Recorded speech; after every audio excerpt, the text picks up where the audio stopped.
Ladies and gentlemen, welcome to the Voxology Podcast. Mike Erie here with our trusty friend, co-host, and fellow journeyer, Timothy John Stafford. For the dozen of you that look at our YouTube channel, Tim is wearing, and I just like to comment on his appearance. I'm jealous about so many things, but today I'm jealous because of his Pearl Jam hat that obviously he purchased, and or maybe it was a gift. I don't know. And you're looking great. How are you? How's your week been? Been good. Feel great. How are you doing? That was way too quick of an answer. I'm not prepared. I'm not prepared to answer that question. I'm doing great, I think. I mean, it's summer. It is summer. It is very summer. It's very summer, and you love it. You love the light. It's so hot, and the sun never sets. Yes, yes. And while most of the human population loves this, there are a few mushrooms like yourself who just love the dark and the fungus. And Halloween's coming. It's only like I know. I keep getting more. It's in my algorithms on Instagram because I'll keep getting these accounts that are like it's 27 or whatever, a countdown days with little ghosts floating around. Oh, perfect. With perfect. Oh, it's coming. You got it. You got it, Stafford. Got to get to this heat first. One of the things that I can tell just by the look on your face is that you are troubled. Oh, and I don't know when the last time we did Tim's Troubled Times. Tim's Troubled Times. It's been a minute.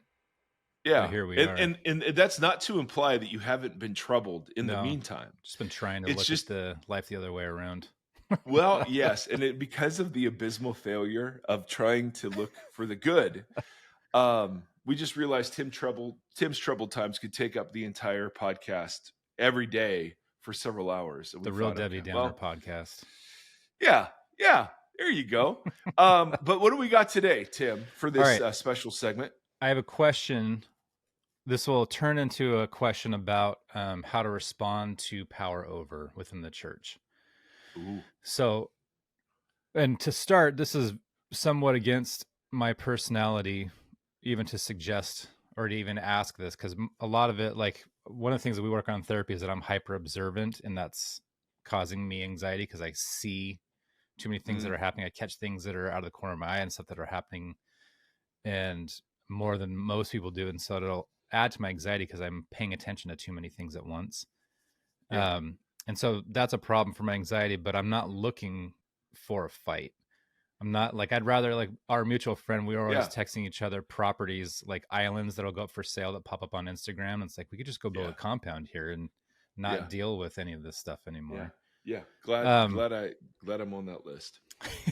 So go ahead. Between things, there's all the obvious stuff that we've talked about with Trump rhetoric around kind of taking on Christian language to baptize what he's doing. Now we're seeing it with like people as high as the Supreme Court, right? With the flags that Justice Alito was flying at his house, and then he and his wife both being caught on tape talking about how they do want to kind of push things towards a Christian nation, et cetera, et cetera. But what that means through a judicial process is different than I think that what we would articulate as maybe a nation that holds Christian values. Things like book banning, which we've been dealing with here and is starting to spike up even more. Everything that's been going on with women's reproductive rights, et cetera, regardless of your opinion on abortion, things are getting kind of crazy. Like yesterday, the SBC voted to say, what about IVF? Like, we will no longer tolerate this, or we won't approve, or it's against the SBC laws now to get IVF. Abortion issues, LGBTQ violence, which is something we are dealing with in our little town right now quite a bit. All in the name of Jesus, that people will use the name of Jesus to persecute and to harm. And we're seeing it with young kids that we're close to that are important to us who are getting bullied and pushed around. And it's a trickle down rhetoric from adults. And so we're seeing that as it hurts the kids and creates unsafe environments for children. As the church kind of grabs for more power, my question starts to turn into, if worship, as we've talked about, is an act of resistance, if it is a counter programming, if we see Mm-hmm. the church exerting power over in really big fashions, like I know we've talked about being active in just our little local communities, which we have been trying to do, although my therapist last night said, let's pump the brakes a bit. It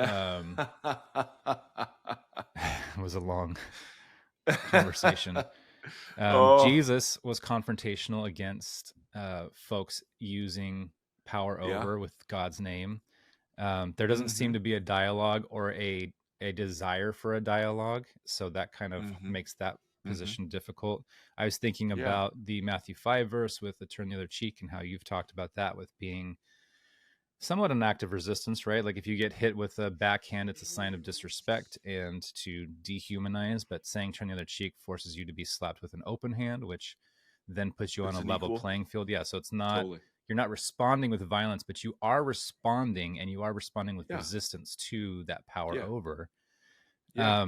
Yesterday, I think this is how you pronounce his name, so I apologize if not. He's a pastor, I think, in New York. Rich Viotas. Do you know? Are you familiar with him?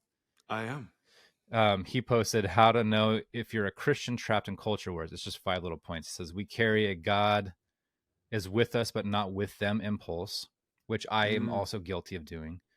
We no Oh, longer yeah. see image bearers to be engaged, but threats to be eliminated. I know I Oh, can wow. also hold that posture. We Mm-hmm. believe that we are fighting for the truth, so our hatred is justified. Wow. We believe political power is necessary to make the most of the gospel. Wow. And which I know I also do when I see justice issues or social rights and that kind of stuff. I see it as something that is what God would advocate for, and so we Yeah. want it. The only systems we understand is to use the political system. And then the last one is fear is the primary lens through which we see the world, which I Mm. can also be guilty of. So these are obviously things that these statements sound like they are geared towards more of a Christian national, we're persecuted, we are on the Yeah. offense. Yeah. Rhetoric we've heard in our town lately has been like, um, a change is coming. You Mm. guys need to be ready. It's about to happen. Like really Mm. weird, overarching, threatening messages. Mm-hmm. So Mm-hmm. my question overall is how, if we are not, this is This what is I'm Tim's troubled with. troubled soul. Yeah. I want to posture myself correctly in this. And I know a lot of us do, and a Yeah. lot of us are confused with how we exist with our understanding of a pacifist Jesus, or a Jesus who advocated for the marginalized and didn't seek power. And Mm-hmm. how do we in America today, and we've been getting emails now that Mm-hmm. Christian nationalism has been infecting up north and overseas. I think we've gotten both Mm-hmm. of those recently about Canada and the UK. So Mm. this is broadening itself out outside of just our little United States. But how Yeah. do we, as the people of God, respond to power over? How do we resist in a healthy way? Mm. That's my troubled times. Oh my goodness. How do we resist power over? Do you mean resisting as it's forced upon us, or resisting using it ourselves Well, as probably both. resistance? Maybe both, right? So one is, as we see the church or Christians try to use these things to suppress or Yeah. hurt or push out Yeah. or whatever. So how do we resist that in a way that is advocating for our neighbors, but Mm-hmm. also without using it ourselves? Oh my I don't want goodness. to bring a Yeah. fist to a fist if that's what I'm not to do. Right. But it seems like it feels like we're losing ground. At least that's how it's felt here, is that we're Yeah. losing ground in this battle. And there's that word right there, battle. I It's was just already, gonna say yeah, that whole metaphor is exactly. troublesome, right? Yeah. Exactly.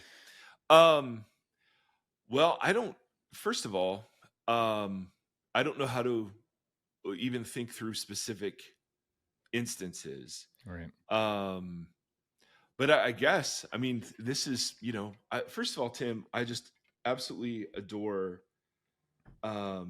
your heart and compassion, and you've shared some of the details of the things that are happening in your community, and it's a big freaking deal, and it is ugly in the name of Jesus, and you see the grand rhetoric on these sort of public stages, but then it does seem maybe not trickle down economics, but trickle down sort of awfulness is happening.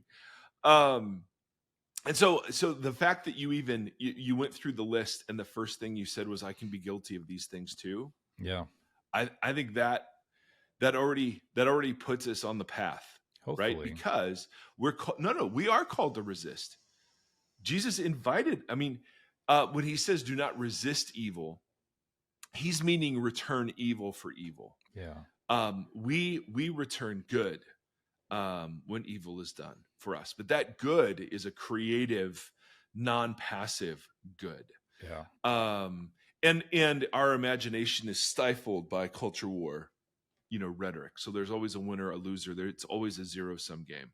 So I want to put that footing, the whole metaphor, on a different set of terms. Yeah. You know what I mean? Yeah. So, and this is all stuff we talked about. The role of the church isn't to transform the world. The role of the church is to be the church, and to worry about its own fidelity to Jesus. So that doesn't make us apolitical. It makes us very political, right? We're practicing a different kind of politics when we're in the church. But my engagement in the world isn't to change the world. My engagement in the world is to be faithful to Jesus, to witness to the reality of his resurrection, and to be a part of a community that does good in the world in the name of Jesus. All that stuff is stuff, we've covered before. There are means in which there are new creation dynamics that are available to me that I can avail myself of, that don't tempt me into old creation dynamics. So lament, public protest, I think is a new creation dynamic. Truth telling. These are all like really good things. But there does come a line for me, and I know, this is probably different. And this is all no dust stuff. You're looking at, I'm not answering your question. We're just rehashing stuff we've talked about 1,000 times. I think it's important for people to kind of dip their toes back in times of extreme discouragement. Yes. Be reminded of what this, it's even not for them. It's for you and I. Totally. This is 100% for me. Yeah. Just hoping it benefits others. It always does. It always does.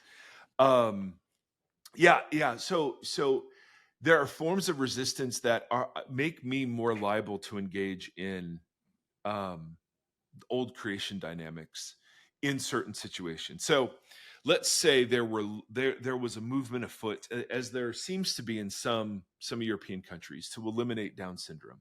Mm-hmm. And as the father of a child with Down syndrome, I have an acute sensitivity to that maneuver. If I'm seeking to be faithful to Jesus, there's only a certain range of behaviors that are open to me. If I'm gonna avail myself of God's power in this. Now I can do all the power stuff myself, and then you literally just reap what you sow. You put more anger into the system, more anger comes back. Exactly. That's just absolutely. Put more wrath into the system, more wrath comes back. Yeah. It just feeds itself. So I want to be the kind of person that is feasting on the kind of surprising and creative power, and that forces me into hospitality and reconciliation and truth telling and lament and all of those sorts of postures we've been talking about. I would be really interested to take each of those, not today, but each of those things you just said, and unpack them for what they mean to us today in 2024. The lament, reconciliation, hospitality, what do each of those look like practically to somebody who's trying to walk in the way of Jesus in 2024, in the climate of 2024? I think would be interesting. Yeah. Well, one example of that was there was some legislation in California. I was good friends with the president of Biola, and a really, really good man. We did an Israel trip together. It was a Christian university in Southern California. And there was some legislation coming down the road that was going to affect them. And others. It was around LGBTQ issues, and I don't remember exactly what it was, but I just remember there was one specific legislator who had a thing to settle. And, you know, I'm not saying it was malicious, but it certainly was presented that way in some Christian quarters. You know, hey, we're under threat. We all need to vote. And my friend traveled up to Sacramento, met with this person multiple times. They became good friends. It's our friend that, not our personal friend, but our friend that, you know, met with the Ku Klux Klan people. So your presence at like school board meetings, presenting the other side in the name of Jesus with kindness and respect, like that's a show of creative resistance. The desire to befriend the people that we see as enemies. I mean, good Lord, that if that doesn't take miraculous, you know, grace and power, I don't know what else would. I just find, for me, my imagination is stifled if I'm only in the culture war framework and I only can think about resisting as I'm being, you know, on the same terms as I'm being opposed. You know what I mean? And so, you know, for you, I do think differently than for me. There is a mental health, personal health aspect for you that I don't know how to advise. That was therapy last night. Yeah. This is where Sky and I were kind of going back and forth. I mean, he's just like, this is why I'm not an Anabaptist, because you Anabaptists just are like, you know, like if you took it to its logical conclusion, he and I were texting after our Holy Post interview, and he's like, if you took it to its logical conclusion, then you just have nobody in political life. And I don't think that's the logical conclusion. We need people in legal realms and business realms and governmental realms who are not duped into thinking that they are safe with power. Yeah. And can accomplish and use power for righteous ends, but rather are subverting the power norms with creative goodness, and surprising gentleness. And so I just think the way the table and conversation's been set out before us, if we accept those terms, we've already lost. Totally. Now Jesus did call out, and I think calling out is absolutely fine, but there are ways that you can call out that add to condemnation and add to demonization and add to labeling, or there are ways to call out that can invite conversation, that can invite curiosity. And so much of this is how you do it, right? I'm fine with people who see things in culture that they disagree with and want to resist. No problem there. We're to have convictions. I got no problem if somebody's worried about the transgender agenda or the illegal immigration or whatever. But how you hold that and how you speak about the other and how you treat the other in the midst of those things, that's where it's either a Torah of life or it's a Torah of death. And we can quibble all over the theological positions about this stuff, absolutely, especially in a pluralistic democracy. But it's that 5 bullet point list that when we hold our positions with that kind of energy, and that's what the culture war framework does, is it really feeds the powers and principalities, right? That's my last question. Yeah, go. When I was thinking about this stuff and bringing it up, I started thinking about, you know, your battle is not with flesh and blood. And then I was like, well, then what does that mean within our day-to-day stuff? And I started thinking about powers and principalities do seem more like a root cause, not a symptom. And culture war feels like a symptom battle. We're both throwing kerosene at each other over and over and just kind of making the flames higher and higher and burning more and more people.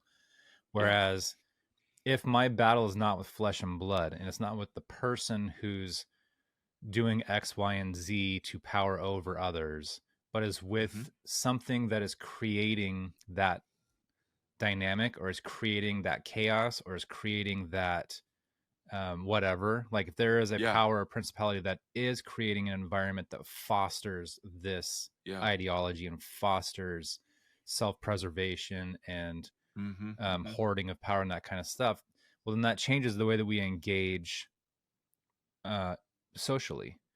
Like, I'm not going to go tit for tat with the crazy dude in our, whatever.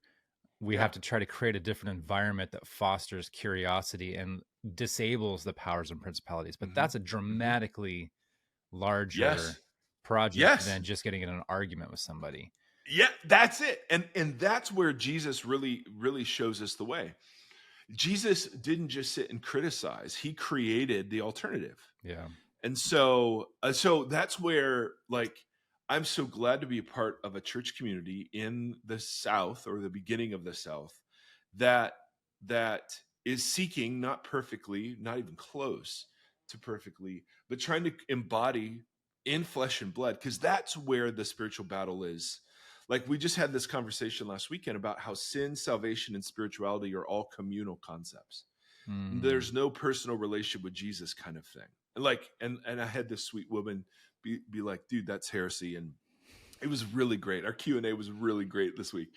But the idea is that you are saved from one set of dynamics into a new set of social practices and dynamics. And that Paul just does this all over the epistles. He's just constantly saying, put off this and put on this, and they're all corporate behaviors, all of them. So I'm convinced spiritual warfare is less about rebuking demons and more about creating an embodied corporate life that actually resists the divisions that are energized in our culture. And that is a much bigger project. So we think it's wonderful that we have people who hate Biden and people who hate Trump sitting in a community together eating the Lord's Supper. Just the fact that they exist in the same space is a triumph over the powers and principalities. Because what the powers and principalities do, according to Paul, is they energize difference into division. Right? So male and female, that's a difference. But male superiority over female, or female superiority over male, that gets energized into division. Right? Ethnic differences, Jew, Gentile.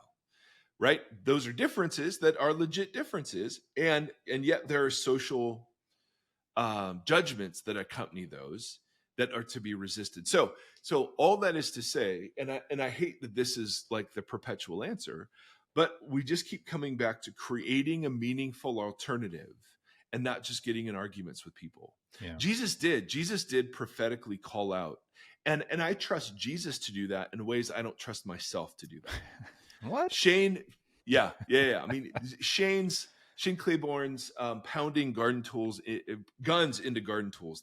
That's about as beautiful as something as I can imagine. Yeah. In terms of what prophetic action might look like. Yeah. Or Dr. King's nonviolence.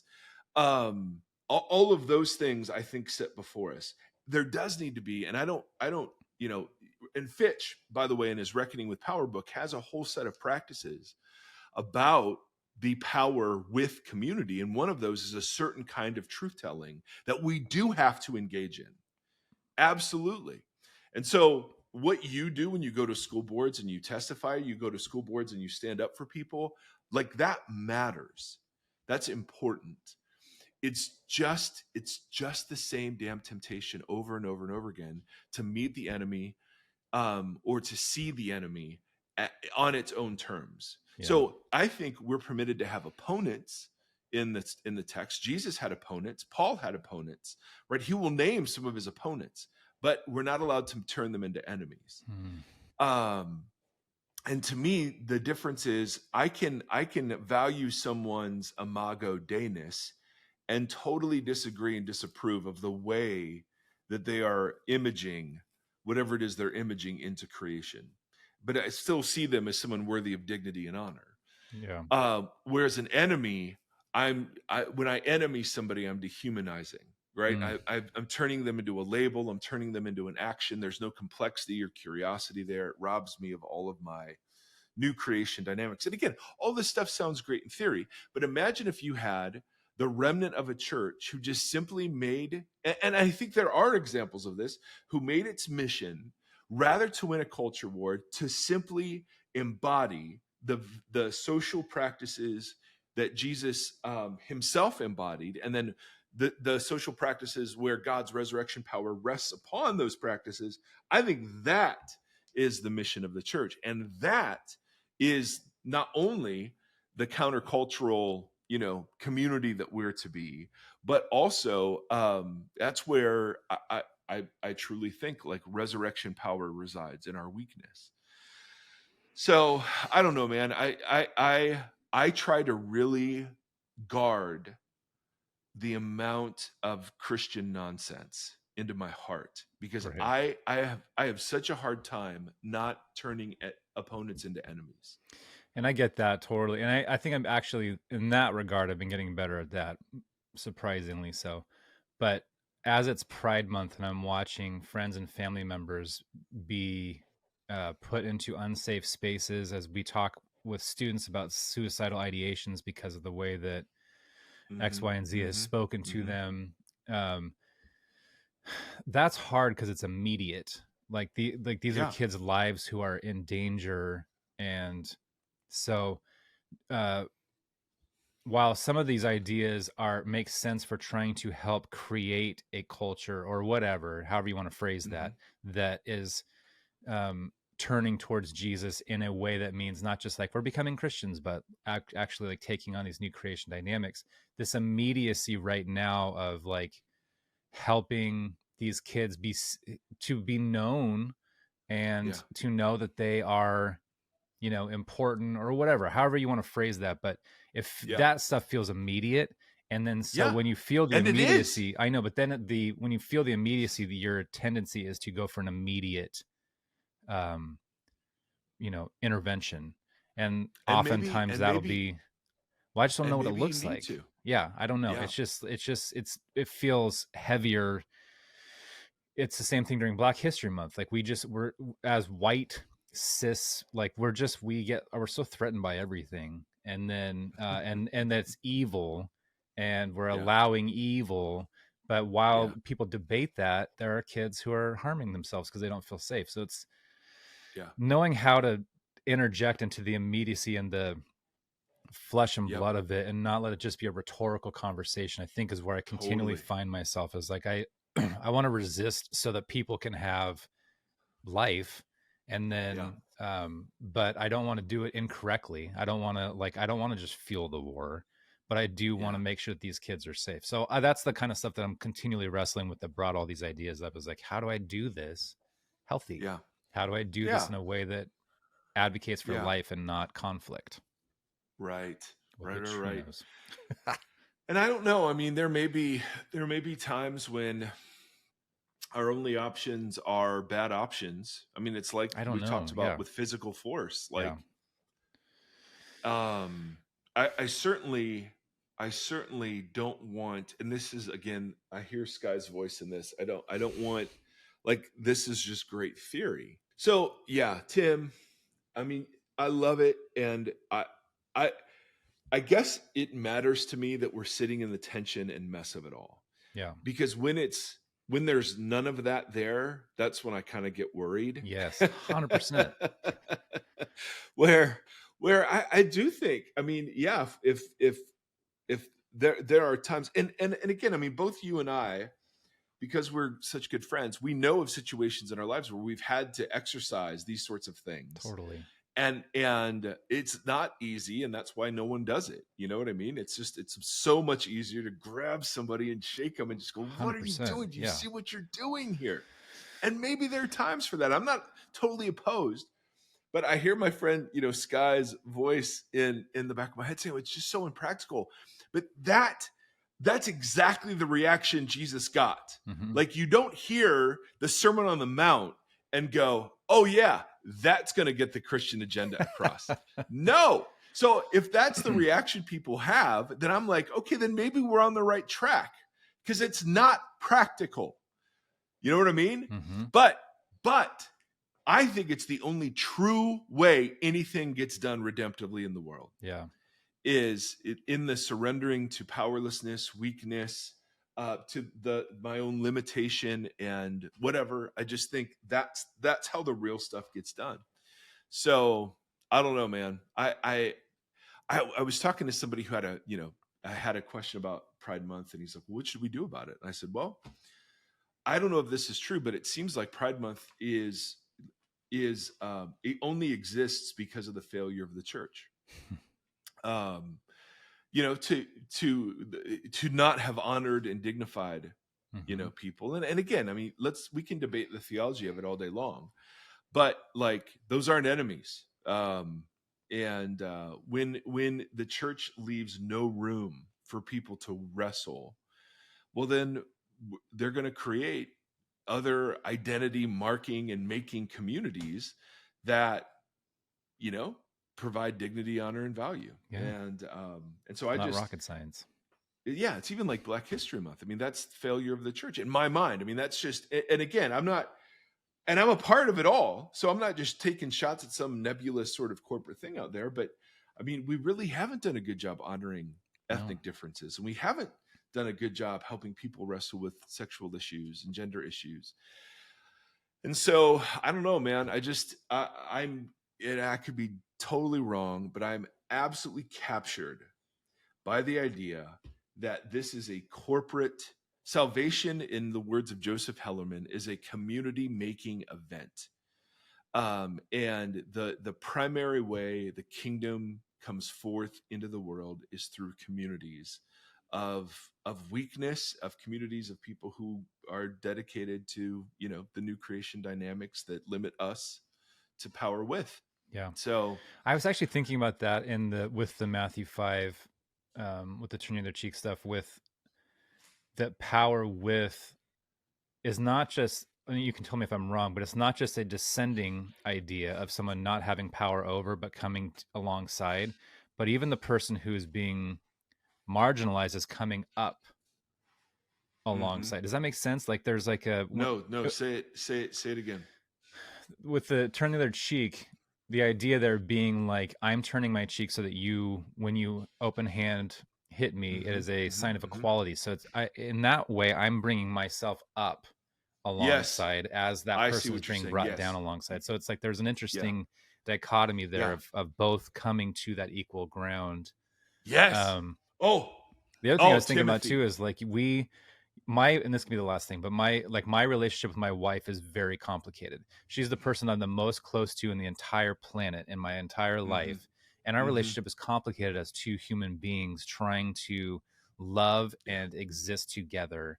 And so I can't imagine how complicated my relationship is with every other human who I don't know well, that is doing things that I feel are evil or whatever. You know what I mean? Like, I put work into my marriage to make it healthy and make her feel seen and known and all that kind of stuff. So that's one person, and that's a daily kind of thing, let alone how do I exist within a community of so many other people. So I don't know. I feel like nothing's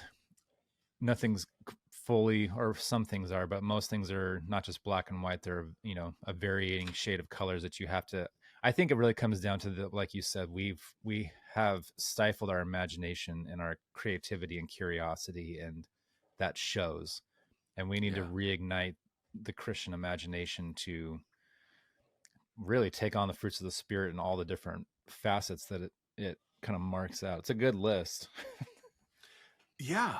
It actually is. And they're communal. They're not internal dispositions of peace or joy. It's like, no, this is community. Those are communal behaviors, because when he lists the deeds of the flesh, those are all communal behaviors. So it's not like he's saying, hey, get rid of this communal stuff and put on these like internal attitudes of patience. Exactly. It's the dumbest thing, and I hate that I didn't see it before. I want to say one thing to the first point that you made about how there's a leveling in the kingdom of God. And James talks about this, about rich and poor. He talks about rich being in a, grieve your low position, and poor celebrate your high position. And it's the idea that we're doing and again, man, it's just because it's live, but we're doing a series. So we've been doing series at our church named after punk bands. So we did one called Bad Religion. Now we're doing one called Social Distortion. Yeah, you are. Of course, dude. And the social distortion idea is the idea that there are corrupt valuations that exist out in culture between, like we said, male, female, Jew, Greek, slave, free, whatever, and the church has to resist those corrupt. And what the kingdom does is it levels. So it takes the people who claim to be important in outside of the church, and it brings them down, and it takes the people who are marginalized or claim to be less important, and it lifts them up. Yeah. And Paul talks about this when he talks about in 1 Corinthians 12 about the body. He's like, there are some parts of the body that are presentable. They need no special treatment, but there are other parts that are unpresentable, and those we treat with special modesty. Like he's using obviously the naked body as an example there, but he's also saying, like, the parts of the spiritual body that get attention don't treat as special, and those that don't treat them as special. So, and then he says the reason is so that there might be no division in the body. Yeah. So one of the ways the church practices or resists the old social dynamics is by subsuming everyone into siblingship, so that the only people I'm seeing are God the Father, who's the father of this family, and I'm just seeing then brothers and sisters, so that there aren't pedestals, there aren't celebrities. I mean, that kind of thing. All that is to say, Timothy, this seems as we shift into sort of more explicitly political. I mean, it's been around, but it's just going to get worse. Might be good to revisit some of these bigger conversations. But I love that about you, and I wish there were better answers. What's changed in me, excuse me, has been my imagination, and so, am I the kind of person who instantly goes to fighting fire with fire, or power over with power over, or is there just a pause where I have to stop for a second and think, okay, yeah, what's this? What does faithfulness look like here? And I don't like that. I just would much rather, well, and a willingness to be wrong and a willingness to learn and grow has not always been a facet of Christianity or American Christianity. I think, like you said, like I used to always say that to people too, like if your church feels like you've just kind of been in this like really good cruise control mode for a while, if you're not feeling that tension, then maybe we need to reassess or have a conversation, because the tension is there. That means you've kind of built a wall or something. I don't know, but it's the gospel in America has totally been, at least in my quarter, has totally been individualized and internalized. It's about my internal heart and my individual soul without any public ramifications on behavior. And that's why, we're in the problem that we're in. Yeah. Is that evidently Jesus doesn't have anything to say about how I treat people publicly, or about how the church should act socially, or whatever. Or how I carry myself. Yeah, totally. I think it's totally crazy. All right. Great stuff. Tim's Troubled Times. Short segment. Woo! Short. We're back in Genesis, baby. We're back in Genesis. We'll get through just a little bit of this. So I'll just keep an eye on the clock. We've talked about rule and subduing and all of those sorts of things ad nauseum. Hallelujah. We're now into Genesis 2, which this is really still the end of Genesis 1. And there is a disturbance in the force. There he is, ladies and gentlemen, coming down from his bedroom. Ladies and gentlemen, Seth Thomas Charles Erie. What's up? What's up? What's up, What's up, Seppy? everybody? What's up, everybody? What's up? What were you doing up there? I was just playing my flops. Playing with your flops? Yeah. Yeah, awesome. Yeah. Hey, Yeah. how's your summer been? It was good. It's been good? Yeah. What's a fun thing you've done so far? What's this? Swim with Brenna. Swim with Brenna. Yep, Yes. that was really fun. One of your classmates. Yep. Yeah. Anything else? Yes. I have a wild day. Yeah, we had water day at youth group last night, which was awesome. Yes. Yeah, did you see the big fire truck that came out and sprayed you? Yes. Well, Was that's that fun. awesome? Yep. Oh yeah, baby. Oh yeah. Oh yeah. Yeah, what are you gonna do today, son? Well, I go to sex space with Nick. Go to Zaxby's with our friend Nick. That's awesome. That's a great day. Yep. And then are you and Dad gonna hit the koozie later? Yes. Yeah. Yeah. Awesome. So, With Tim Stafford. I know Tim Stafford should be here. Yes. Agreed. Seth, Yeah. I thought about you Okay. the other day because I Okay. saw a Rammstein concert on YouTube. Rammstein. No, that's Spanish. He calls them Spanish because it's Oh. a different language. So I he was saw watching the them in Spanish. concert. Nice. Nice. Okay, you got anything else, son? Yeah. Yeah. I got sent a orders today. You're gonna send everyone orders today? It's a big society. Uncle Brad. Shout out to Uncle Brad if you're Yeah. listening. Nice. It's a bit, but thank you so much. Andy Whatever, Bear and guys. Brenda. Awesome. You're awesome, dude. Good to see you. Seth Theory. He's thrown off because it's a Thursday and we're recording early. So What's happening? He wasn't aware. So we've gotten all the hits. We got a Tim's Trouble Times, we got an Uncle Brad shout out, and we got a Seth Erie And the spotlight. Andy Bear. Andy Bear. All right, so the textual division, as we know, the chapter numbers and verse numbers, all of that was added later. So chapter 1 actually doesn't wrap up until chapter 2, verse 4 or verse 3. So this is still chapter 1, even though our English Bibles say it's chapter 2. That's helpful. So yep. So it says, thus the heavens and the earth were completed in all their vast array. By the seventh day, God had finished the work he had been doing, so that on the seventh day he rested from all of his work. Then God blessed the seventh day and made it holy, because on it he rested from all of the work of creating that he had done. And then there's a new section in verse 4 that starts a whole new account. And we'll talk about how those relate in a little bit. But we're back on the idea of what does it mean to be human.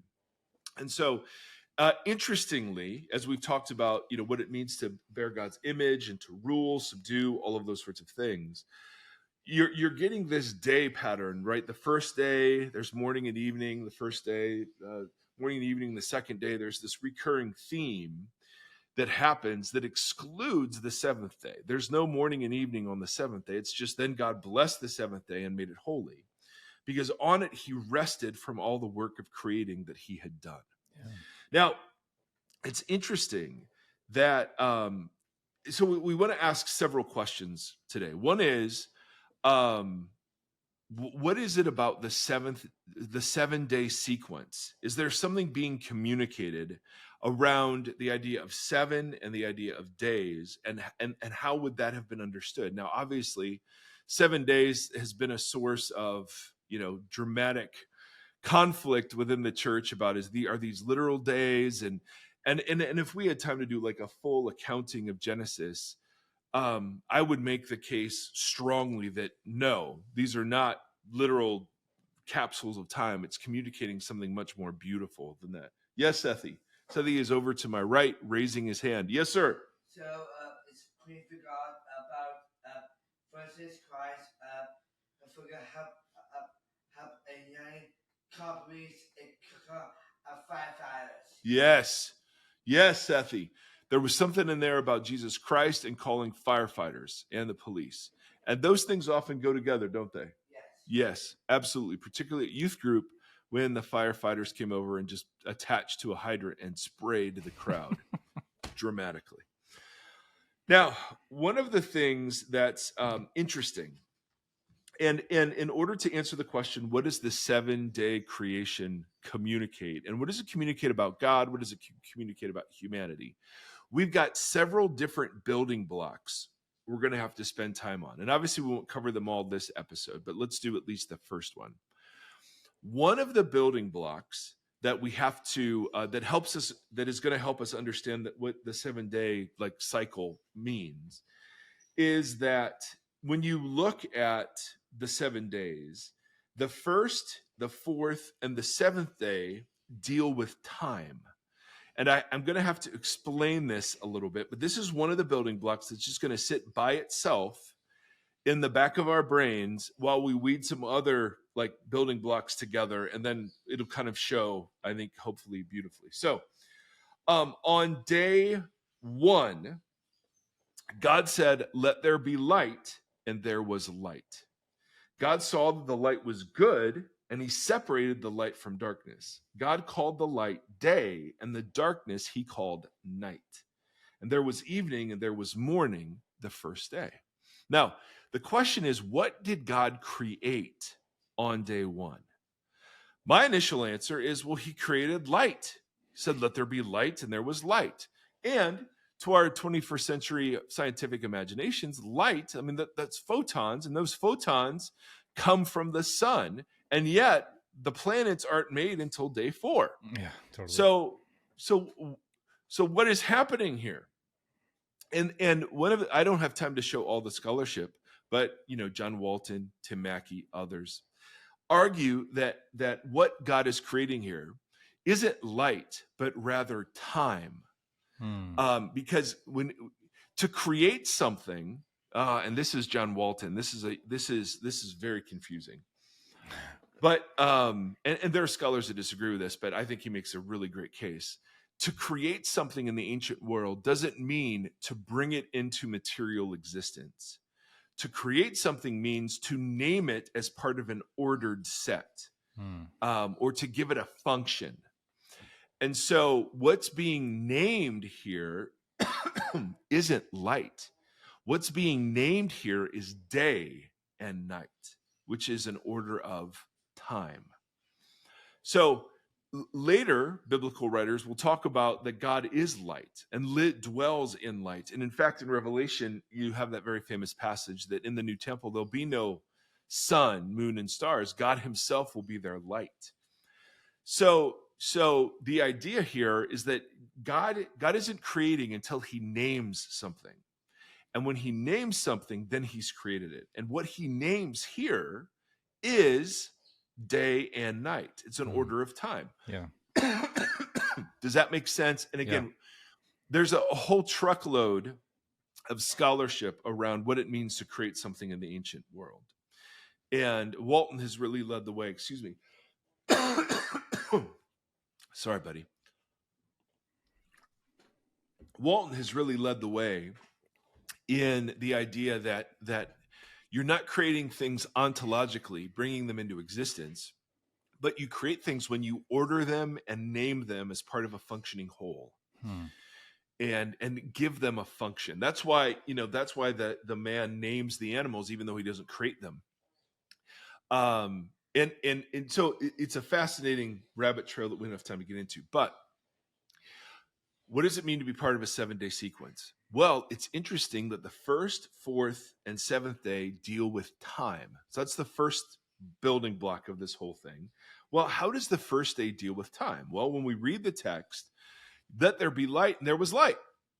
We think light means photons from the sun. That's not created in day 4. It doesn't make any sense.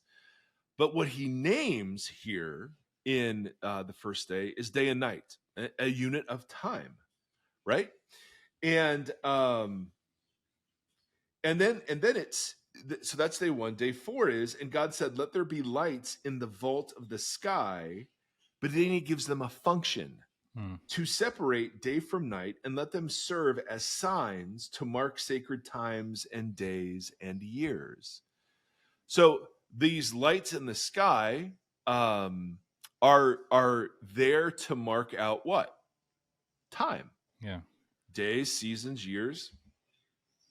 And then the seventh day is blessed. That's, again, the first thing that's called holy in the Bible is time, a section of time. Mm-hmm. So what you have, and man, there's so much here. In fact, in Genesis 1:14, when it says, "Let there be lights in the vault of the sky to separate the day from the night, let them serve as signs to mark sacred times," that word "sacred times," moed, I think is the word, is actually the center of Genesis 1 grammatically. If you put it in Hebrew and you look at all the words, At the very middle word is this word moad, or sacred time. It was like some Da And so Vinci Code stuff. So the case I'm making is that one of the primary things that Genesis 1 is about is the Israelite festival calendar, because day 1 creates the cycle of day and night. Which in the law, the Torah to come, is the daily and evening prayers, the Shema. Then you have a once every 7 days rhythm, which will become Sabbath. And then you have stars that tell us that there are monthly and annual and then like decade long periods of time that are sacred to the Israelites.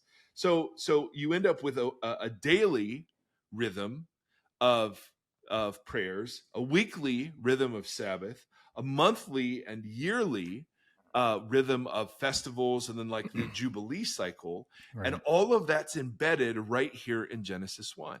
So what does it mean to be human? It means that we are in time. Time is a massive part of our experience of what it is to be human, which, no duh.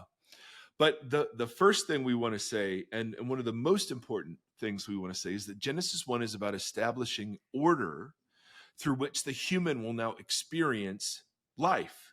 And that order is the order of time.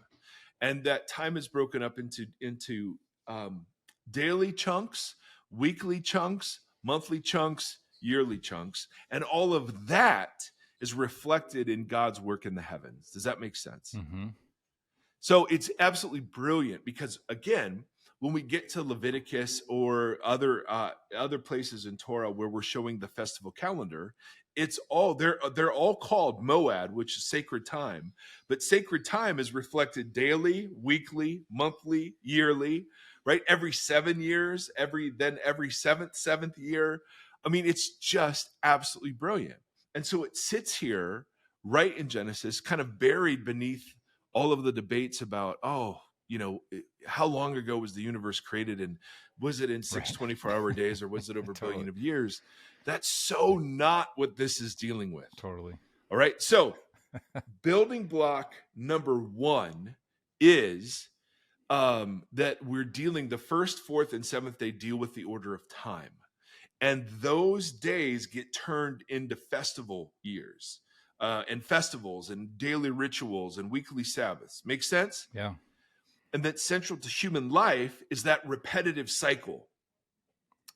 And that those are that the first thing that's called kind of sacred or holy is time in a sense. That's weird. I can't not hear it as a waltz. That 1 4 7 is like 1 2 3 4 5 6 7. Like it's a. There it is. That's how you waltz. And in some ways it is. Yeah. I mean, right? I mean, that's actually a beautiful, really beautiful image. So so you have a daily rhythm, the prayers, you have a weekly rhythm, the Sabbath, and then you have this monthly and annual calendar. And it just fits that the middle word in that whole thing is the word for sacred time. I mean, it's just really, really beautiful. And this whole calendar is going to be of huge significance to the Israelites and central to what it means to be God's people. Now, that's one building block. Another building block, and this will be our last one for today, is the number 7. Everybody knows the number 7 is a significant number in Genesis and throughout the Bible. And part of the reason is that 7, what's this called? 7 in Hebrew is the same 3 Hebrew consonants as the word complete or full. So what is that called? A homonym, where you have like lead or lead. It's the same English letters, but you pronounce it differently and it has different meaning. And that's how this plays out. And this is, yes. So 7 is the word, and again, I'm butchering pronunciation here, Seba. Where complete or full is the word Shaba, but it's the same Hebrew consonants in both. Oh, interesting. So 7 becomes associated with fullness or completeness, right? And 7 in Genesis 1 is massively important. So fullness or completeness. All right. So, and these are all like publicly available statistics and word counts and whatever else, but I'm just going to go through these really quick. The first sentence of Genesis, the first sentence of the Bible, has 7 Hebrew words. The middle one is not translated. It's the word et. And it's untranslated. I think it's an article, but it's made up of the first and last Hebrew letter. And so literally the middle word of the first sentence of 7 words is the first and the last Hebrew letter, talking about like the fulfillment of everything, or this is the from A to Z. This is like we're covering it all in just the one sentence. In the beginning, God created the heavens and the earth. Right? In the beginning is one word. God created the heavens and the earth. That's 6 Hebrew words, and then there's this word et right in the middle of that 7-word sentence, which we don't have. So in our translation, that word's just not there. Yeah, exactly. It's interesting. Yeah, but in Hebrew, it's there. Yeah, and it's the middle word, and it's made up of the first Hebrew letter and the last Hebrew letter, and it's just brilliant. The rabbis have so much fun with that. Literally, in the first word is everything, and when you read it in English, that's true. In the beginning, God created the heavens and the earth. Yeah. It's just genius. So from the first Hebrew sentence, version's like a Russian packing doll, though. It's like, look at this whole sentence, but then you open up, you're like, but look, there's another one that also like. Yes, exactly. And that's how the 7s function in Genesis 1. Now, this doesn't mean we have to, like, numerology is this subfield where people get into like Bible Da Vinci Code, and that's not what this is. This just the same design that God displays in creating the universe, the authors displayed in creating this account. And so the 7s mean something. They're not literal 7s, is the idea. Gotcha. So there are 7 Hebrew words in the first line of the Bible. There are 14 Hebrew words in the second verse. There are 35 Hebrew words in the epilogue that we wrote, that we just looked at, Genesis 2, 1 through, and those are all functions of 7, if my math is correct. There are 7 paragraphs in Genesis 1 through 2-3 marked by evening and morning. Each of the key words in Genesis 1:1, in the first sentence, each of those key words are repeated by multiples of 7 in that opening movement. So God, 35 times, 7 times 3, land, 21 times, or earth, 7 times 3, skies and rakia, 21 times, 7 times 3. So you get the first 7 words, and then those words are each blown up in like it's your Russian nesting doll kind of idea. Other keywords repeat, like light and day, 7 times together on day 1. Light on day 4 mentioned 7 times. Living creature on days 5 and 6, 7 times. God says, let there be 7 times. God saw that it was good 7 times. The concluding 7th paragraph in Genesis 2, 1 through 3 begins with 3 lines, which have 7 words each. And again, what's the 7 doing? The 7 is communicating that there is fullness or completeness to what's being described. Yeah. Make sense? Yeah. Oh, now here's what's awesome. We can't get into it just yet. We can't get into it. I have to leave it hanging. Oh, it's a cliffhanger. Because there are other 7s that are. Here's what's awesome. Tune in next week. Yes. Yes. Oh, I mean, can I get there a little bit? Let me check. 7, 7, 7, 7, 7, 7 7s. Hebrew consonants. Yep. So the 7th day. Oh, I can't go there. It would take a half hour. I can't do it. So the point is, building block number 1 for what it means to be human out of Genesis 1. That building block is, hey, it's interesting that time here is something that's being created and referenced 3 different times in the 7 day scenario, right? Day 1, we're dealing with daily time. Day 7, weekly time, and then day 4, like monthly, yearly time. That's interesting. Building block 1. Building block 2. Is 7 a big deal in Genesis? And as we just saw, Apparently so. 7 is a very big deal. So that clues us to the idea that when the week is a 7, that 7-day cycle as God created the world, and then on the 7th day he rested. That's communicating not something about how many days it took. It's talking about that's the fullness or completeness of the creation event. Yeah. We'll stop there because there's one little other thread that's going to lead us into goodness. It's interesting that we have such kind of like a negative relationship or depiction of time.